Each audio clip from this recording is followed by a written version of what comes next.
এই নামটা বাদ দিবেন, এই নামেটাও বাদ দিবেন, ঠিক আছে নি? তারপরে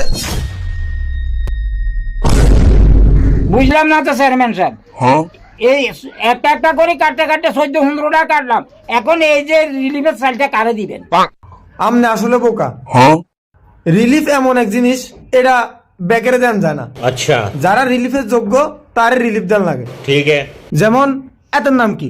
নূর ইসলাম। এতর হুত্তায় দুগা বিদেশ, ওগা চাকরি করে, তাইলে এতর কোন রিলিফের চাইলের দরকার আছে না? আপনি কোন চাই? তাহলে তার নামটা কিনলে দিলেন আপনি? তাইলে এবার আমি আপনার বুঝাই। আমাকে চাইলে আছে 30 বস্তা, समझ गया। 15 জন দিও। আর যে 15 জনের নাম কাটা দিছি, এই 15 জনের তো নাই, আপনার 2 বস্তা দিও, আর বাকি কোন আর কাছে রাখে দিও। না, আরে 2 বস্তা দিলে হইতো না। আচ্ছা ঠিক আছে, আপনার 4 বস্তা দিও। না, আরে 4 বস্তা দিলে হইতো না। তো কয় বস্তা দিতাম আপনারে? আপনি 3 বছর আগে বাকি কোন আরে জান লাগবো আপনি।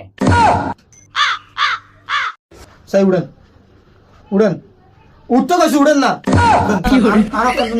বারণ বারণ মিয়া, খাইতে দিলে হইতো স্যার। এই কারণে এসব মানুষ করে আর কিনে দিরা কিনা। আপনি আরে বার করে দিয়েছেন না, জনগণের তখন বললাম আপনি সাইড চুরি করে বেছেন। চেয়ারম্যানই তো এবার দাঁড়াইয়া, এবার চেয়ারম্যানই তো হেঁটা ভাঙি দিয়ে ধরি দেখবেন কেমনি চাকরি পাস করবেন।